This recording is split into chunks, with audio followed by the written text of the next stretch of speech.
welcome to Savor the Story podcast, where books and snacks are life. I'm Nicole, I'm Nicole, and this is Vanessa. Hi. And welcome. Yes, I keep messing you up. I'm sorry. That's okay. Right before we're about to start, you're like, let me get in there for a second and mess around. I'm sorry. I have something to say immediately. Okay, please. Welcome to Onyx Storm Week. I wondered if you were going to bring that up. I was like, oh, it is Onyx Storm Week. Mm-hmm. I should write it down. But I was like, why? You don't have to. If you're listening to this right when it comes out or like within a couple of days, then you are days away from the release. If you wait, then I hope we're all still okay after reading it. Yeah. Oh man,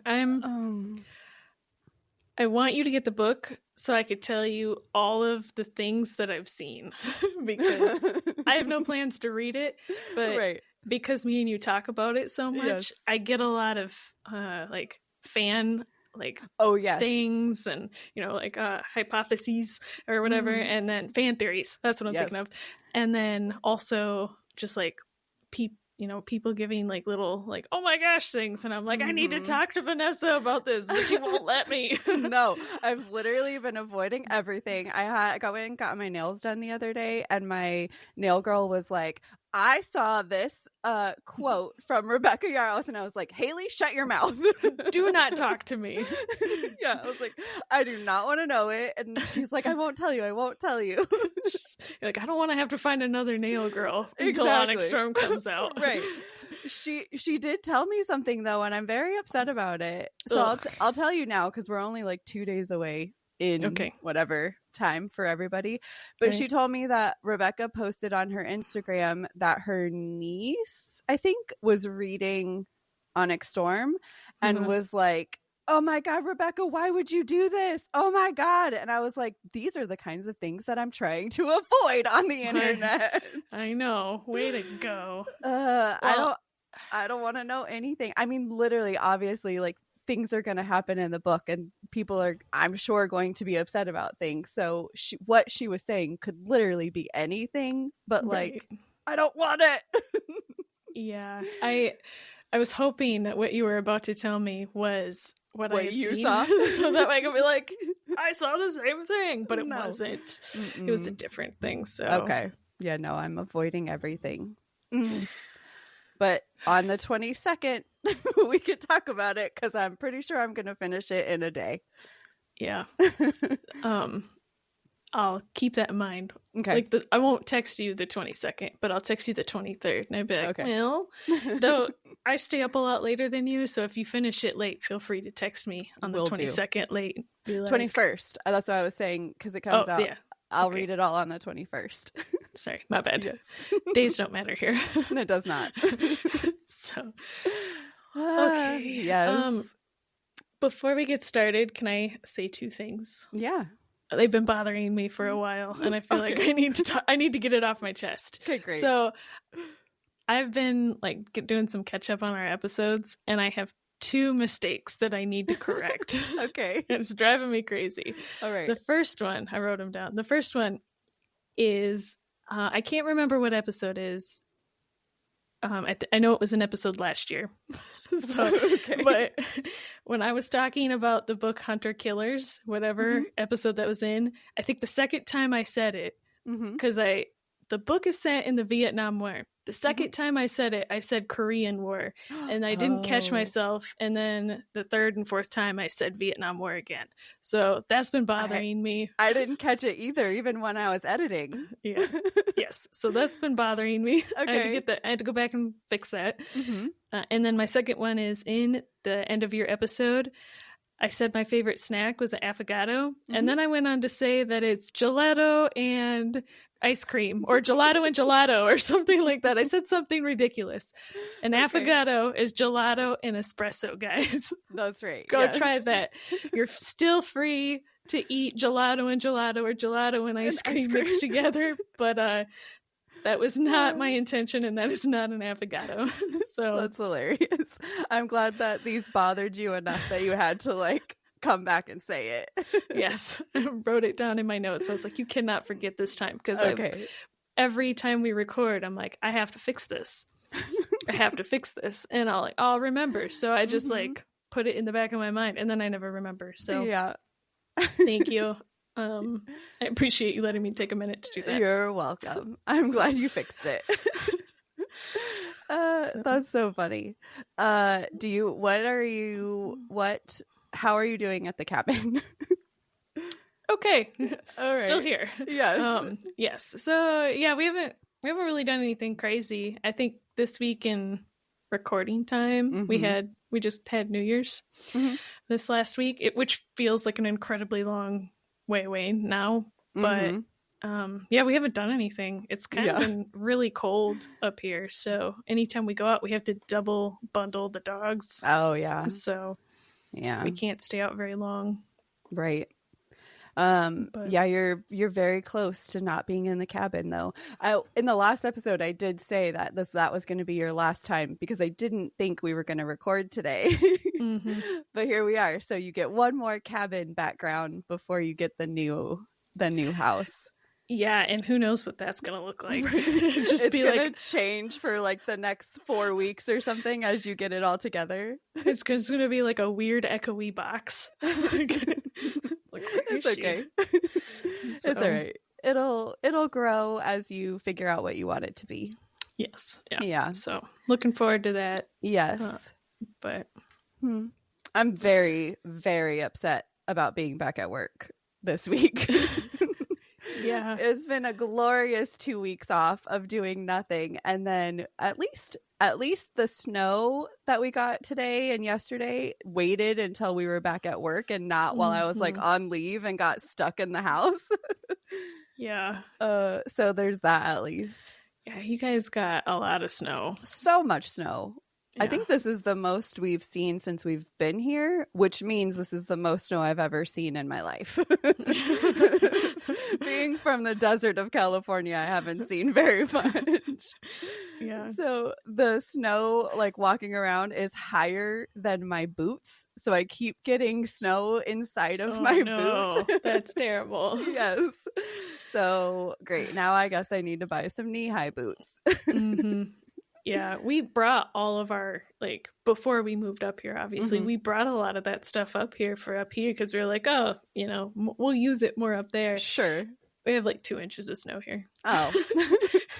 But, oh, great. Yeah, I was talking to my son, Ethan, he's in Kentucky, and he said that they got 9 inches of snow. Oh my gosh. So. I mean, I feel like we're probably pretty close to that. I mean, it looks like it's probably almost a foot here. Wow. So like it's wild.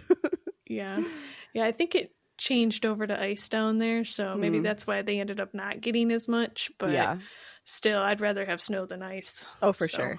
Yeah, 100%. So, yeah. Have you had any good snacks this week, or are you kind of limited? No, I think I said in the last episode that Mike's goal, if you want to call it goal, is like we have to try everything that we've never tried while we were up here. So that was going to be one thing that I talked about. I didn't end up using it as my snack, but we did go to a place of note. One of the places we went to was a Chinese restaurant, and the food was good. I mean, it was pretty good. But the reason that we went was because I was talking to somebody who lives up here, and they're like, oh, did you try this Chinese restaurant? And I was like, no. And they're like, oh, you should go, but you should actually go. Like, don't just order it. And I was like, oh, okay, cool. Apparently, the locals swear that it used to be a brothel. Okay. Back in the day. Right. So I was like, you had me at brothel. So does it have that vibe?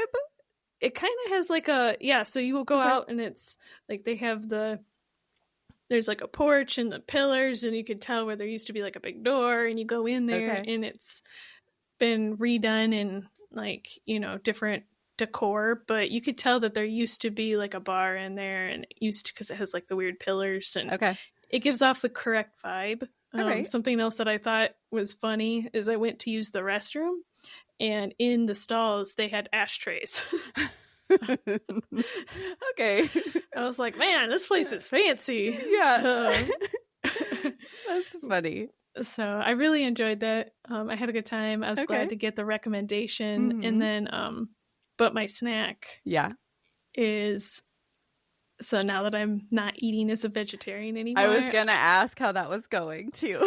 Yes, I'm going and I'm like, man, I'm eating all the stuff that I've missed eating. And so one of the things, and this is silly, I like to buy bologna and fry it and eat fried bologna sandwiches. Like they're like grilled cheese, but you just put fried bologna in them. All right. Oh, they're so good. Okay. Especially some thick cut bologna. I don't think I've ever eaten bologna. Maybe once as a child, but I don't know. There's something about it that I'm just like, I can't eat that. Vanessa, when you come up for my birthday. Okay, I will promise at least one bite. All right, cool. Okay. I'll make it. Okay. So, and then if you don't like it, I'll be personally affronted. Okay, great. I'm just joking. What about you? So I've actually been doing pretty good with my food lately.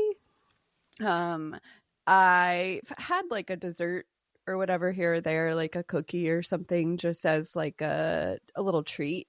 But for the most part, I've been doing pretty good. So this week I'm going to use a protein snack as my snack. I am going to use, so you know this already, but the listeners don't know that I do our meal plan through like our food that we get through a place called Clean Eats. And they have a, it's like a protein Chex Mix. Oh, yeah. And I bought the Fruit Loop flavor this week and it's very delicious. Oh, I don't think I've ever had that one. Yeah. So Fruit Loop Chex Mix, protein Chex Mix. Is it just Chex Mix and they put like Fruit Loop protein in it, you think? Yeah, that's what it is? I think so. It's just like coated in like protein powder, basically. Yeah. I'm going to have to figure out the secret to that. Yes. Oh, you know what? My friend Laramie made some because she tried it when she came out and visited me earlier last year, and she went home and made some. So I'll ask her how she made it.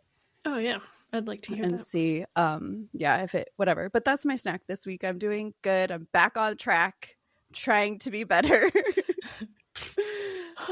No, because the goal is I have to be good at least up until my trip for my birthday. So that's fair. Yeah.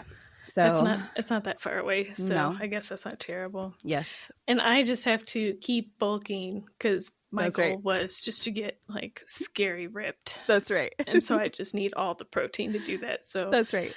The more fried bologna sandwiches I can eat is going to totally help me on that.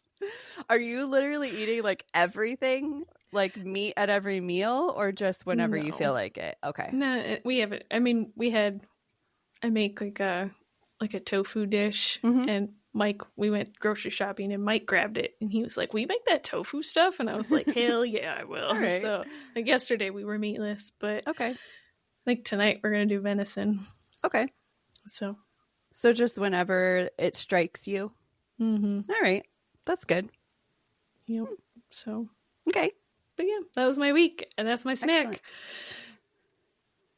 Who's going first?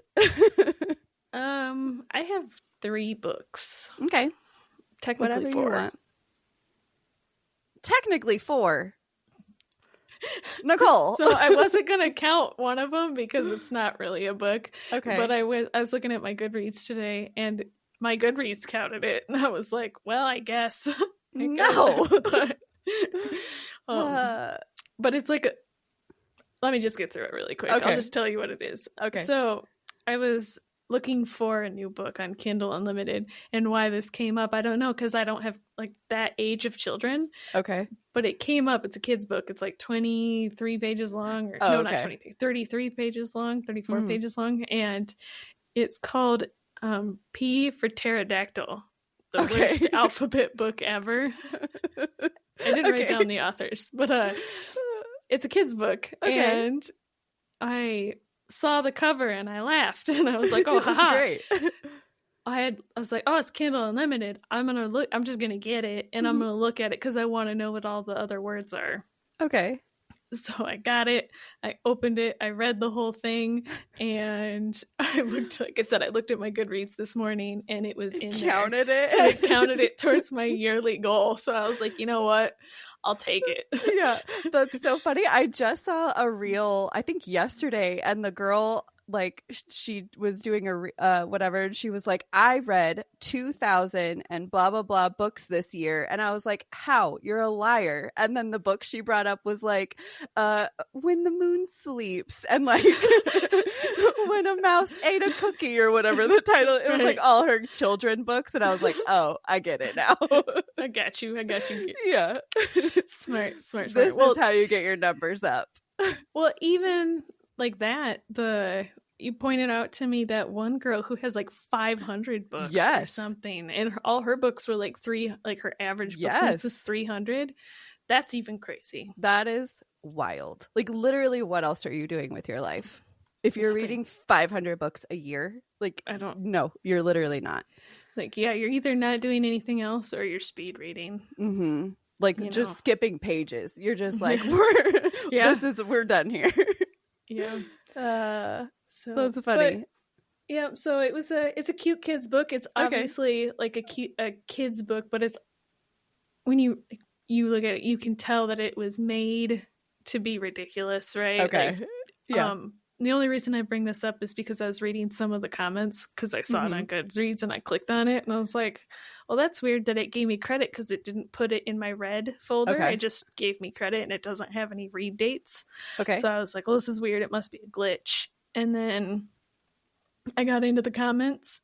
There are people in there giving this book 1 star because they're pissed that it's not a more serious book. Like, why does the author not address like common grammar things? And I was like, what is going on here? And why are you people liking these comments? Right. Like, this is obviously like it's a real book, but it's not meant to be a serious book. Sure. I was going to say, this is a fake book. It's not a fake book. It's real. But it's a real book. Yeah. And it's Kindle Unlimited. Okay. But that's so I didn't. Funny. Yeah, the format was weird on my phone, but it was a really cute book. So all right, that's adorable.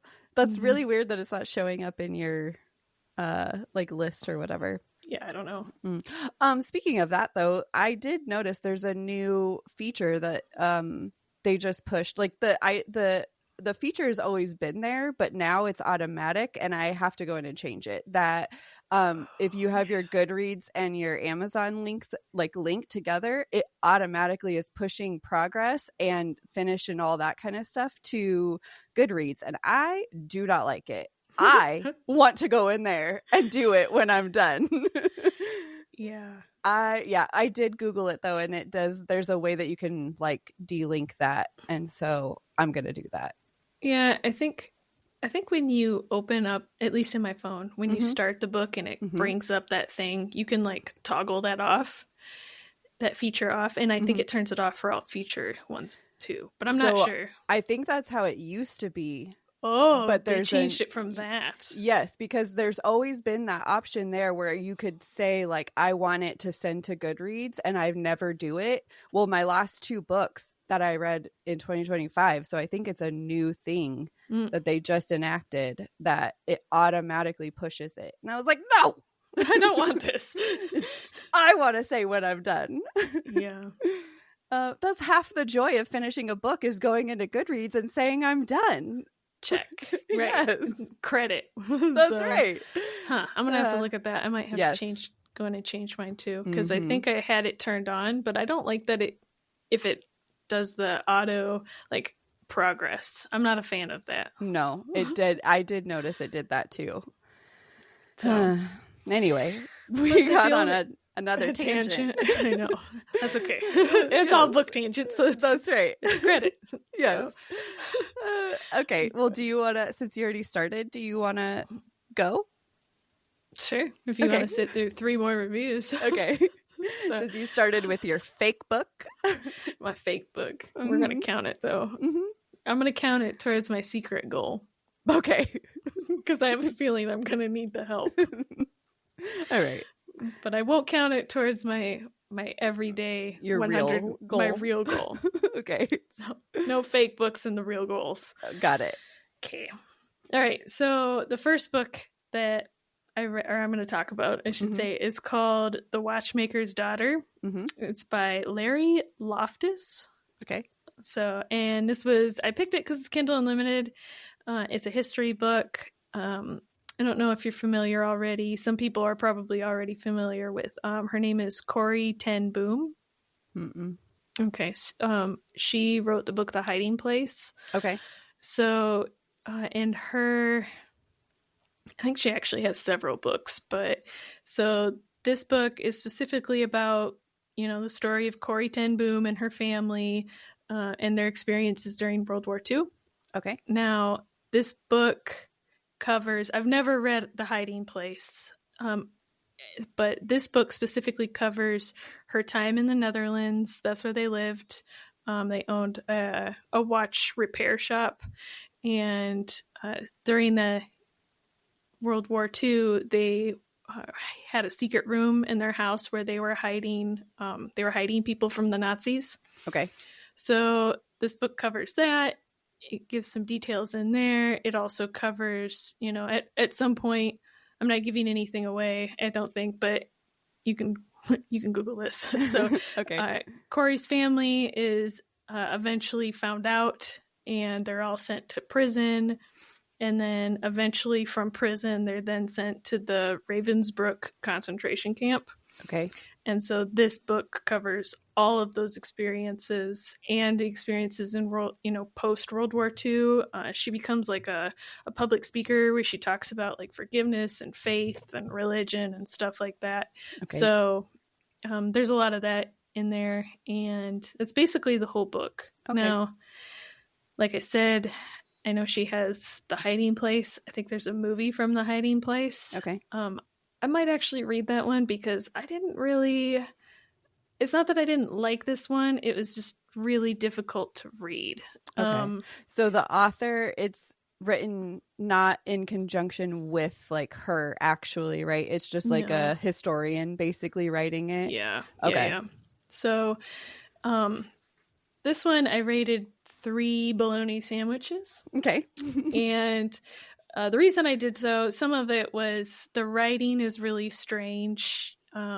So if you look at the cover of the book, and when we make our Instagram post, you'll be able to see what I'm talking about. But the cover, it threw me off a little because it kind of gave me like they have, like if you want to call it historical fiction, like covers where it's like, it gives me the same vibe. And I guess shame on me for falling for that. I don't know, but that's what I was expecting. This was more of like a timeline, I guess, of things that happened. It's written very structured, and I don't want to say it's not quite textbooky, but it's like they did this, and then this person showed up, and then these things happened, and then they did these other things, and I was like, I don't like how this is. I would have rather it been like her point of view, or like a narrative, I guess. Okay. You judged a book by its cover. Yes, I did. Shame on me. Shame. So, it got me good. It put me in my place. So I'm sorry. We've been watching New Girl all week, and Winston always goes, shame, shame, I know your name.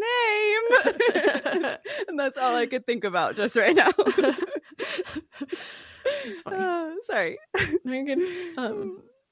I guess something else that I was thinking, like something else that about this book is that made it weird. Sorry, I'm scratching my arm. I'm like all T-Rex armed. Sorry. Something else about this book that was weird was it specifically says it's about Corrie ten Boom and her family, but they have more people's experiences in there than just her family's. Some of it I understood because it was like, oh, they were friends of the family, or they worked in the watch shop with the family, or, you know, like they were family members of people who were hidden with them. But some of it was like, it started talking about like inclusions of like what Audrey Hepburn was doing at the time, because Audrey Hepburn was... Why do we care? Right. I mean, she was in her family, because she's from... I think she's actually from Belgium, but her family was in the Netherlands during the time. So like they did experience stuff during that time, but it was like, why is this included in the book? It's not related to her story. Okay. So that's very weird. Right. And then also Anne Frank stuff was in there, which all relevant to the timeline, but not relevant to the book topic. So I thought it was weird. Okay. And then obviously there's a lot of people in this book. There's a ridiculous amount of people in this book. I struggle with that. Yeah. Also nicknames. There's a lot of nicknames. There's a lot of like people who are in the Resistance who are in this book, and they have like different personas for what they're called when they're in the Resistance. Or like 150 people are named Mr. Smith. And I was just like, who is this? Right. And you have to keep track of whose nickname is whose person and where are they at. Right. Yeah. Yeah. So that was kind of odd. Those were the things that I would say really for me pushed it down to a 3. Okay. But the topic itself was interesting. Good. I mean, I think it sounds interesting for sure. Yeah. I actually think from this, I'm probably going to go back at some point and read her book, The Hiding Place, because I've heard that's a great book anyways. The only reason I picked up this one is because it was Kindle Unlimited. Right. And it was free. So, or basically free. But just, I guess another thought, not necessarily you have to or don't have to, is if you're going to get this book, I highly suggest not doing it as an audio book, just because there are so many pictures in it. Oh, okay. That you do, I think, miss out on a lot of like the people and like the hiding conditions and like stuff like that. So when you're listening to that, you know, you're not going to get that, right? It's nice when you can get the visuals associated with what you're reading, for sure. Right. Yeah. Yeah. So, okay. I feel like, okay, I'm going to do this one. I thought about saving it for last, but I'm going to do it anyways. Okay, so I read Cress, and this is by Marissa Meyer. It's Kindle Unlimited. It's book 3 of the... I've been saying fantasy, but I'm calling it fantasy sci-fi now. I don't know if I did last time. I don't know what I'm doing. Okay, wait. I have a question before you go into it. So I know the first book was supposed to be like a retelling of Cinderella, right? Is that retelling continuing through the series, or is it like once you got to book 2, it's like its own thing now?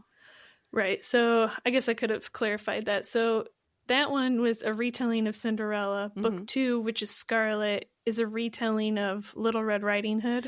Oh, okay. And then book 3, which is Cress, is a retelling of Rapunzel. Okay. So I had that question after, like, as I was editing when you did book 2, I was like, dang it, I forgot to ask this question. Yeah, my bad. So yes, this one is a retelling of Rapunzel. Okay. So but it's all the story is just being tied together with got it. Right. Yeah. So like I said earlier, this is book 3 of the Lunar Chronicles. I did a quick level set again. It's basically from the same way from the last episode as book 1. There's a girl named Cinder. She lives in a future Beijing, and she is also a cyborg. The 2 main story arcs from that book are 1, there's a plague, it's killing people, and 2, there's a race of people living on the moon, and they're threatening to invade Earth. Very high level at this point. Go back and listen to the other one. Correct. So book 2, Cinder is dealing with the problems from book 1, and she's looking for somebody who can help her answer some questions about her past and stuff like that. This crosses her path with Scarlet and Wolf, and they are looking for the same person. Now it makes sense why his name is Wolf. Yes. So it makes more sense. Yep. Yeah. Sorry. Yep. Okay. So now book 3. Mm-hmm. So book 3, the person that they're looking for, all of them, is dead. Oh, right. And now they're left with no options. So they plan to stop New Beijing's emperor. That's Emperor Kai. He was the love interest for Cinder in book 1. He's planning on marrying the Lunar Queen to create like peace ties, so that way they won't invade. Sorry. Okay. So to do this, they need to rescue a girl. Her name is Cress, and she has the Rapunzel storyline. And she is imprisoned in a satellite above Earth. So orbiting Earth, she's in a satellite, and they're going to go rescue her. Okay. Now, when they doing this, their plan fails and the group gets separated. And so now the rest of the book is them trying to regroup because they need to get back together so they can carry out their plan to stop the wedding. So they do that. They manage to make it out, and they start their plan, and it may or may not involve some light kidnapping. Why do you always have books with light kidnapping? I don't know. Okay. It's like a theme for me. Like kidnapping, you say. So, I don't know. All right. Okay, so this book I liked better than Scarlet. Okay. Thorn, who was introduced in book 2, I didn't really talk about him a lot. Just that he was there. He has a bigger role in this one. And luckily, I like him so much, and he has a better role because I'm quickly losing patience with Wolf. Okay. You liked him in the last one. I did, and I'm less liking him in this one. No. Near the end, he has a little bit of a little bit where he comes back, and I'm like, oh, okay, you were just being a baby, and now so now I have to read the last one to figure out if he continues to be a baby or not. All right. My thought is he probably won't, though. He'll probably be awesome. Okay, good. We have high hopes for his redemption. Yes. Fingers crossed. So, let me think here. So, yeah, the storyline is good. It's nothing special. Like I said, you already kind of know what's going to happen because it's a retelling. I'm still waiting to hear what this like Earthling Lunar hatred backstory is. They still don't really talk about that. Okay. I think one of the things that was interesting about this book is Thorn and Cress get into a situation where, remember how I said like everybody is scattered and separated? Well, Thorn and Cress. Corn. Yes, Corn. The duo named Corn. That's right. They spend a whole bunch of time together in the book, and it feels like all that time is just there to support plot development. Like I feel like there was a missed opportunity to really grow some some banter, relationship building or anything like that instead of just like the typical YA infatuation. And it never happened. It was just like, oh, this has to happen so that way this can happen later in the book. And so that way we can follow the general Rapunzel storyline. So, okay. I guess my last thought on this one is the number of characters is significantly multiplying at this point. You just keep adding them.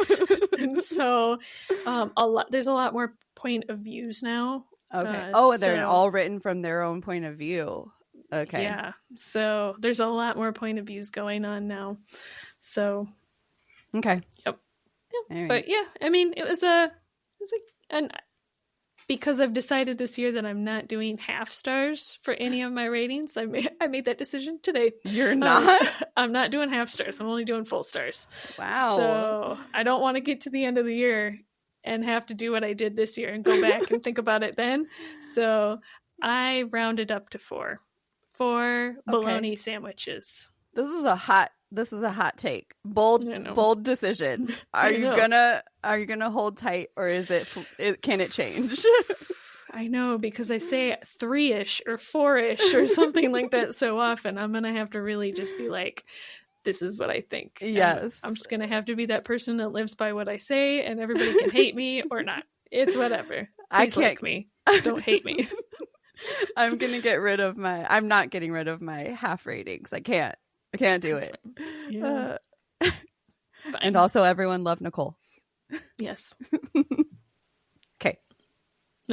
So the last book that I read this week is called Rocky Start. Okay. This is by Jennifer Crusie and Bob Meyer. I'm probably butchering her name. I think they're pretty famous and they have a lot of books. So this is the first book that I've read by both of them or either of them. Mm-hmm. So I apologize to everybody who loves them. Yes. It's like, stop saying her name wrong. Yes. So this is a romance mystery fiction. Ooh, interesting. Yeah. So, yep. So on the Tennessee and North Carolina border, there's a town called Rocky Start. Okay. And in this town, there's a woman. Her name is Rose. She lives there with her daughter, Poppy, and their landlord, Ollie? Okay. I do really like the name Poppy. I know. It's a cute name. Mm-hmm. Mm-hmm. But it starts with an all something. An O. It starts with an O, but I don't really remember what his name is off the top of my head. So whatever you say is great. Yeah. So their landlord, he plays a very small role in the fact that in the beginning of the book he dies.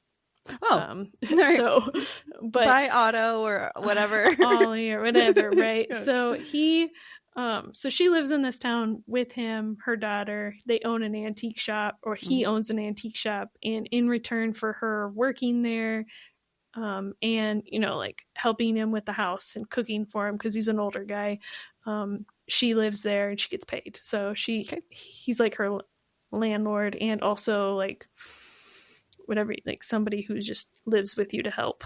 So so like I said, one day her employer dies. I think this actually happens before you get into the book. So you're just like in the book and you're like, hello, I am Rose and I am sad. All right, great. So yeah. So she's working in the shop one day, the antique shop, shortly after her landlord passes away. I was trying, like, it'll come to me. And some guy shows up and he's shady looking, right? And he shows up and he's like, hey, I'm the landlord's long lost son. And because of that, this shop now belongs to me and you need to get the F out now. Like, don't pack, like, just leave. You don't even pack your shit. Just get out of my shop. And she does not comply.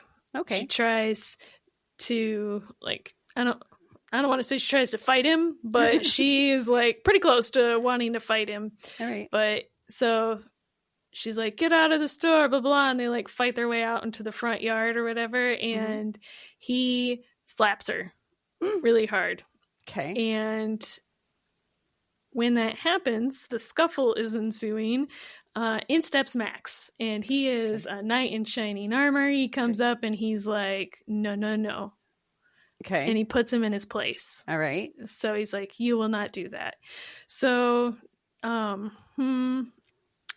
trouble doesn't end there. Of course. Yeah. That guy can't take a hint. No. So he's like, I'm going to leave, but I'm going to come back. And Max is now like, well, I guess I have to stay here and protect this girl. Okay. She's also kind of hot. So now Rose and Max and Poppy are like trying to figure out what's going on. But on top of that, like, everybody in this town has really specific set of skills needed to neutralize problems like this. All right. So the book is just them dealing with that problem of this guy trying to take this shop from her. Like, why does he want it? Who is he? Like, why does, like, all that stuff. And there's good reasons, Yeah. So like there are reasons why he wants the shop. So Sure. It's a good book. I didn't give away any of the the plot from that. Okay.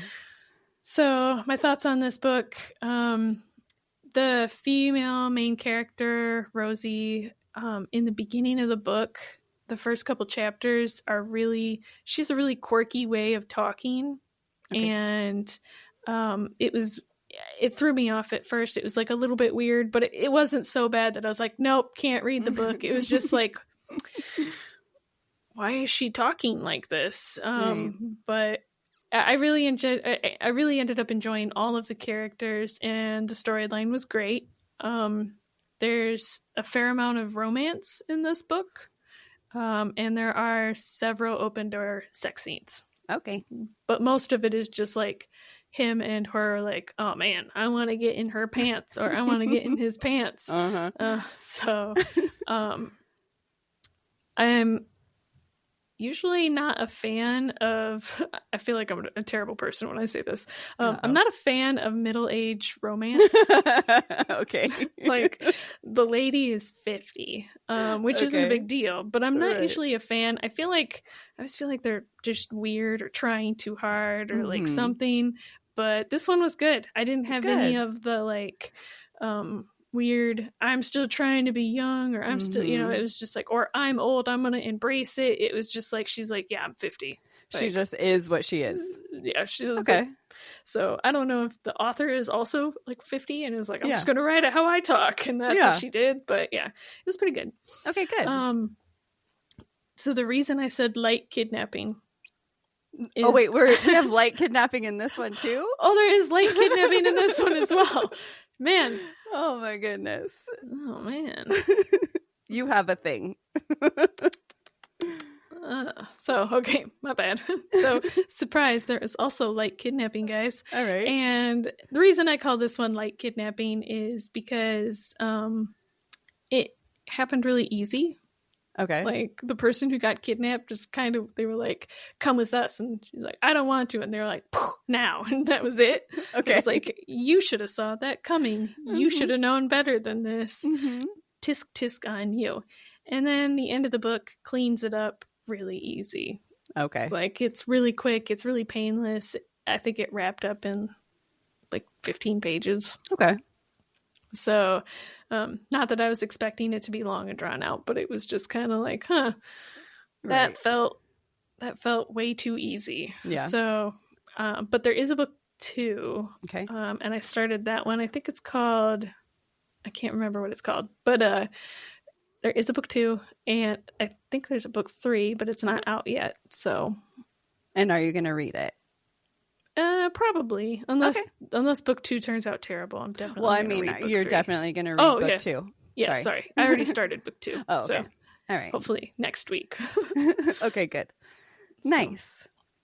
Excellent. Those are all your books? Those are all my books. Okay, great. Yes, because I need to know, because I know how many books you've read, and I feel like you're sneaking books, you're squirreling books away. So I want to know how many books you have this week, Vanessa. Well, I'm going to talk about 2. But you are right. I do already. There's another book that I keep moving, like to the next episode, to the next episode. So eventually that book will be talked about. But for this episode, I obviously had to do Fourth Wing and Iron Flame. Yes. Because it's Onyx Storm week. No. Yeah. Are you going to do a full spoiler? Or are you going to do no spoiler? Okay, so I went back and forth on this. So I went mostly non-spoiler, but okay, let's back up a little. So this is going to be a different thing than we usually do. I feel like I'm not going to give too much of what the book is, because it's so massively known that I'm sure everyone knows, but I will give a little bit of something in case there's someone who is like, maybe I don't know, but then I will let you know before I give any spoilies. Okay. So everything I wrote down was mostly like non-super spoily, but who knows where my brain will take me. Fair. Yes. I do want to point out I am wearing my Fourth Wing sweatshirt as well, my violent little thing. I noticed that. Yep. Tim got this for me for Christmas. Oh, cute. Yes, and so I was like, I'm gonna wear it for my Fourth Wing and Iron Flame reviews. And then are you gonna wear it next week too when you finish the other one? Probably not. Well, I think we have 2 weeks. Oh, okay. Because it doesn't come out till the 21st. Oh, yeah. So. I was like, it's the 19th, Vanessa. Come on. Yeah, but from today, we still have 2 weeks. So we'll see. Maybe I'll have a new sweater by then. Maybe. Okay, so Fourth Wing and Iron Flame by Rebecca Yarros. I read them both on Kindle Unlimited because they are still actually. I have them on Kindle, so they were not Kindle Unlimited, but they are still on Kindle Unlimited from what I could see. Mm-hmm. All right. I'm like having a hard time because for one, it was a reread, and for two, it was like, it's so big. I'm having a really hard time, like what I should say about it. Mm-hmm. Okay. So Fourth Wing follows Violet Sorengel as she becomes a first-year writer at the Basgiath War College. And the writers they have 4 different quadrants that you can go into, and the writers are the ones who get bonded with dragons. She's very small, and she gets hurt easily, so she really has to try hard to stay alive. Especially when wing leader Xaden Ryerson wants to kill her. Just because Violet's mom, General Sorengel, is the reason that his dad was killed. So the book follows her first year at the college, becoming a writer, falling for Xaden, finding out some things that the government is keeping from them, getting bonded with dragons, all the everyday things, just whatever. So before I even say like what my thoughts and stuff are, I'm going to tell you what Iron Flame is about now. Okay. So book 2 is Violet's second year as a writer in the War College. It's split into 2 parts, halves, whatever. Part 1 is at the college. It's dealing with her being at the school, dealing with Xaden is now a lieutenant out in the field, and so he's like, they're having to deal with being apart from each other. I wrote, this part is annoyingly frustrating, but that'll get to my review. And then the second part, again, I'll get to my review, but the second part kind of feels like a completely different book. The second part is all about the revolution, basically. Okay. So they join the revolution, fighting against the bad people, which are like the soulless dark wielders. So that's essentially the 2 books. Okay, so my first thoughts that I'm going to give you are, I am reminded why I don't like to reread books. Oh no. So there's a few details that it was like fun to reread because I was like, oh, that's foreshadowing for something that's coming. But for the most part, I just find myself like digging in almost to that information. Like I already know what's coming. And so I'm just like, okay, like this was a stupid thing for you to say because in 4 pages you're gonna have this happen or whatever, you know what I mean? Right. Like yeah. I was getting really hung up on that. Okay, so you're like, the critiquing was maybe harder, you'd say? Yeah. Okay. Mm-hmm. It was fine in parts that I didn't remember. But in the parts that like I vividly remembered, I was just like, I already know what's happening. Like, yeah. This isn't a big twist to me because whatever. Mm-hmm. So I will say that is part of the reason why like I don't usually like to reread. However, I will say I am happy that I reread these going into Onyx Storm because there's quite a few things that I like, details that I literally did not remember or maybe didn't even read because I read it so fast the first time.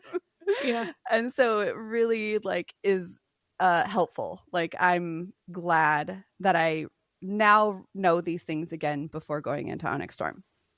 So there's that. Everything that I liked and disliked the first time I read it held true the second time. Okay. There wasn't anything like new that I was like, oh, I can accept this now. No, if I hated it the first time, I fucking hated it the second time. Consistency is key here. Yes. Yes, there's that. Let me tell you, my ratings held true as for both of them as well. Okay. Yeah, that was going to be my next question. Yeah, I didn't everything kind of felt the same for me. Like I ended feeling the same way I felt the first time and all that. So Fourth Wing I rated 4.5 Chex Mixies, and Iron Flame is a 4 Chex Mixie. Okay. So in Fourth Wing, the worst part, okay, we're getting into like a little bit of spoilies. Not like super spoilies, but there are some. The worst part is girl likes boy, boy likes girl. Girl can't see that boy likes her, even though it's fucking obvious. And then you just hear about her complaining like, oh, he doesn't want anything. He just wants it to be physical. And like, he doesn't really like me. Bitch, he likes you. Back off. And so all of that, like that part was super fucking annoying. The parts, I will not say what it is, but the parts that devastated me in the first book still devastated me in the second, or in the first time reading through, still devastated me the second time. No. Even when you knew they were coming. I fucking knew it was coming. I knew what was happening, and I still bawled my eyes out. Oh no. Maybe not as bad because the shock wasn't there. I feel like the shock helped a lot with the first time of the devastation. But it was still very, very sad. So you just like teared up a little? No, I was crying. Oh, wow. Dang. I was crying. I feel like it's just the way that it was written. Just really like, it made me so sad. Also, I will say in both Fourth Wing and Iron Flame, the fighting scenes are really, really hard for me to follow. And I think it's mostly the aphantasia. I don't think that it's the way it's written. It's just there's so many people and so many dragons and species and like things happening, and this person's fighting that thing, and like it's just a lot, and it was really hard for me to follow. So there's that. That's the worst.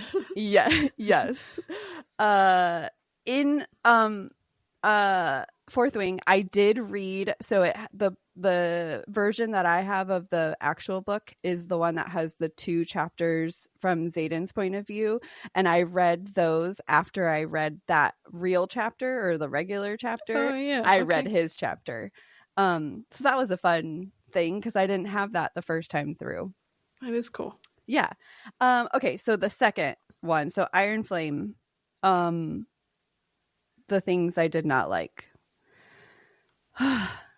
The I don't know how he feels about me is on another fucking level. I can't deal with it.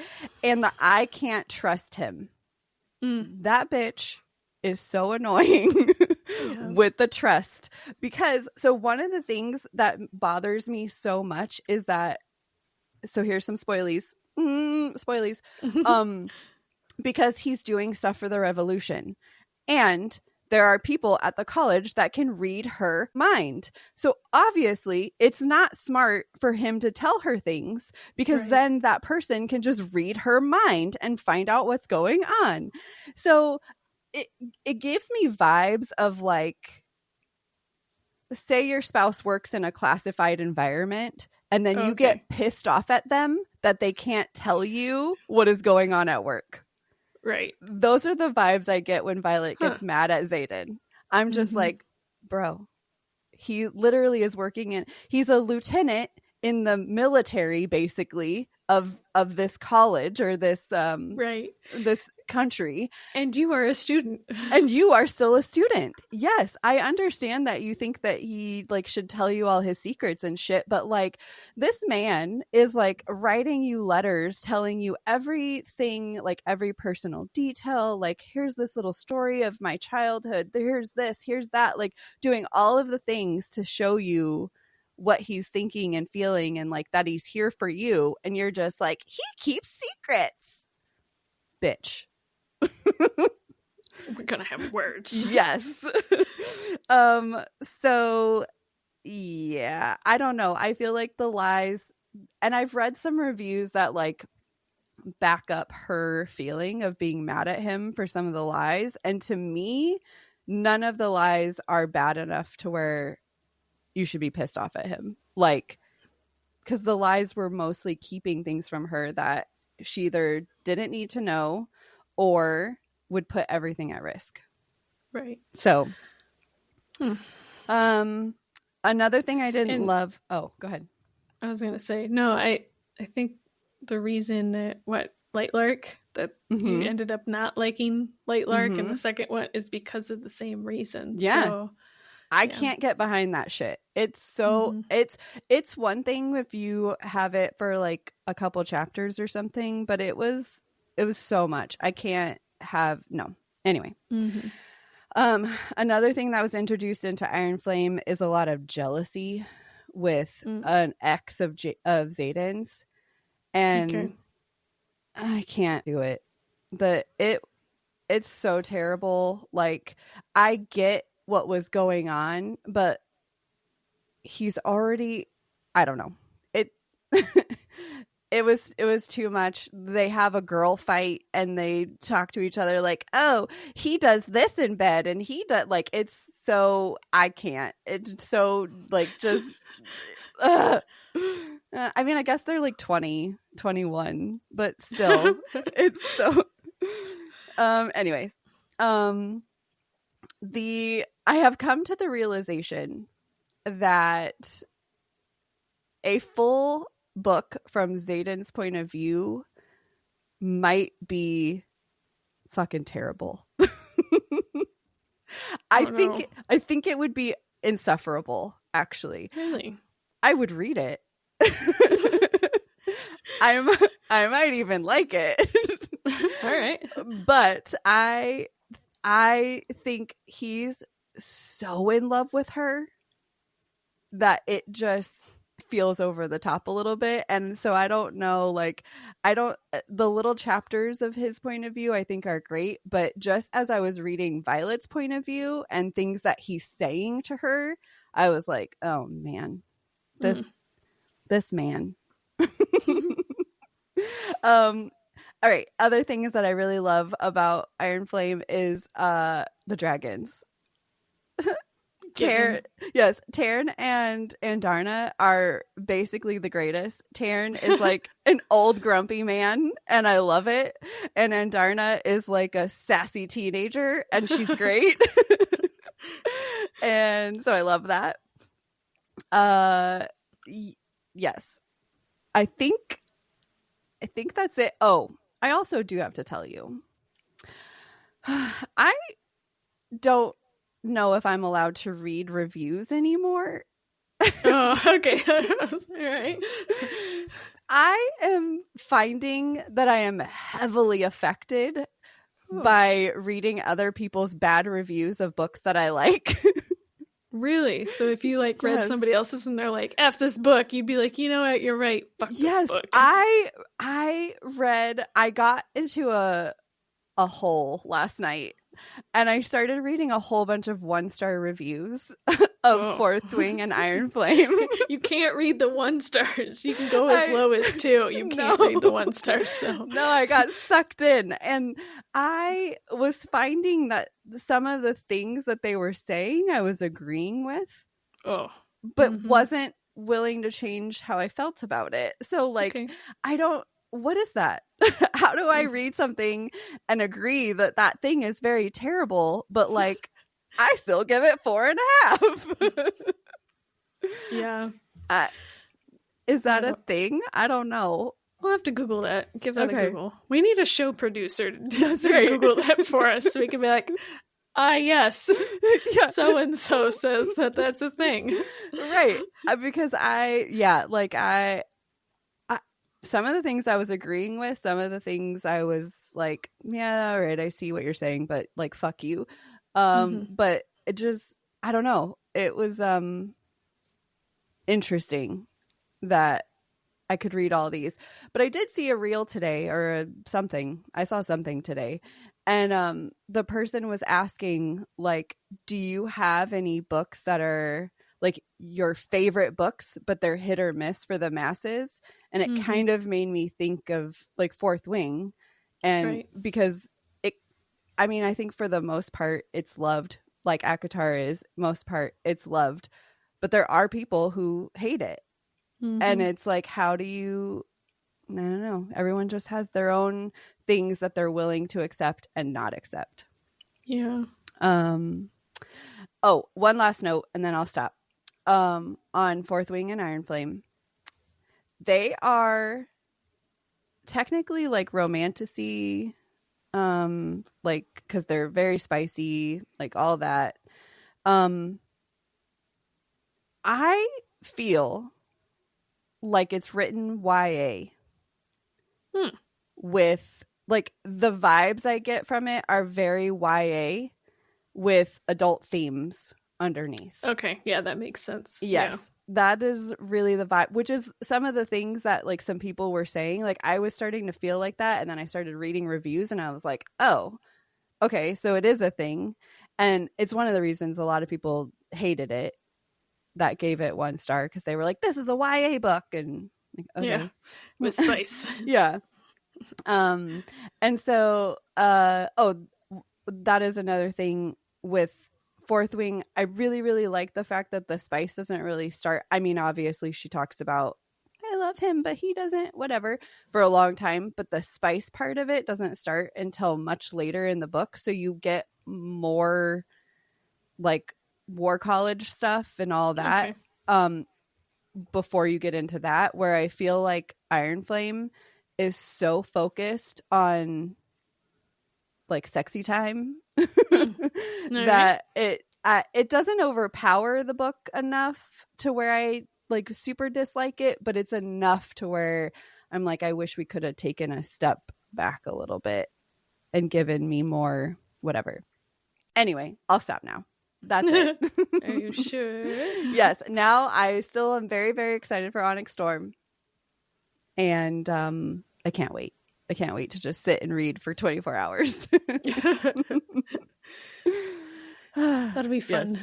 Mm-hmm. I love when I find a book like that. Mm-hmm. I don't know. It's just, like I said, I understand all the things that are wrong with it. I agree with a lot of the things that people say that are wrong with it, and I still fucking love it.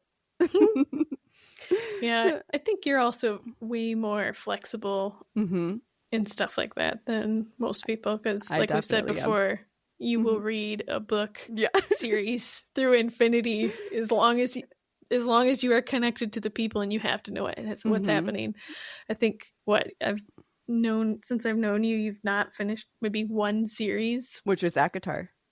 Yeah, so that's it. Yeah, and it's just because I know that I am not connected to that character in any way, and I don't want to read the last one. So fair. Yeah. Anyway. Okay. Nice. Are you ready for our question? Yes. Okay.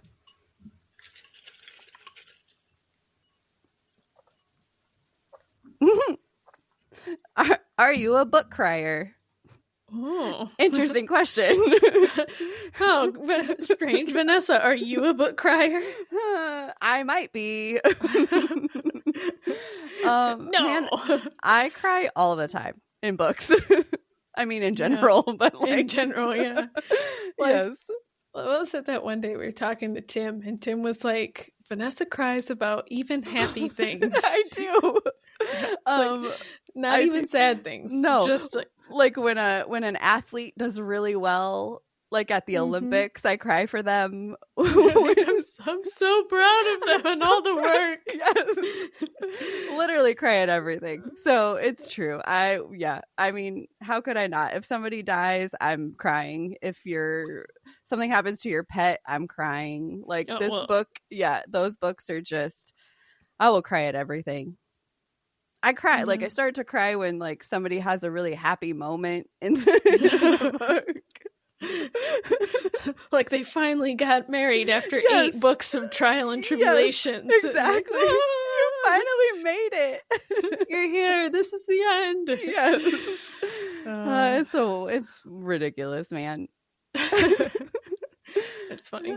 Yeah. I would say that I am not normally a book crier. Okay. Kind of like you said, I'll cry from like videos of like puppies or people doing like happy things or sad things on TV or something like that. But I'm not normally like a book crier.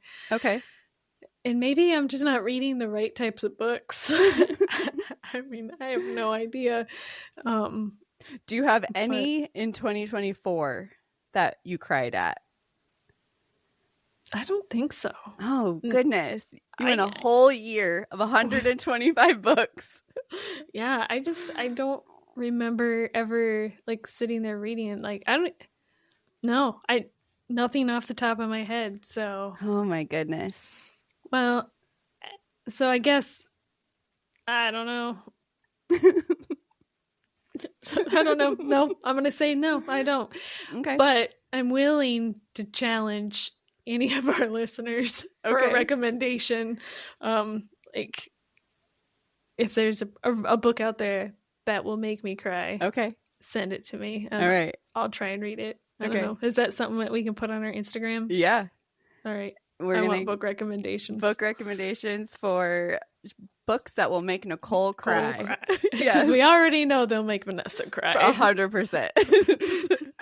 That's so funny because my sister just said that she wants our next ChatGPT prompt to be a tearjerker. So that's really funny. Wow. But it'll probably be like a thriller, so I don't think I would recommend that to you. I'm willing to give it a try. Okay. But yes, the recommendation should be something like romance or fantasy or something like that for you. Oh, a historical fiction could probably get you. Oh yeah, probably. I could see one of those. All right, we're gonna find one for you. Yeah, I'm not saying they don't exist. I'm just saying I can't remember having one last year, but I wasn't actively looking for one last year either, right? Yeah. I'm pretty sure I cried in at least 3 books last year. Wow. At least. Nice. And I started the year off with my very first book. I bawled. Yeah.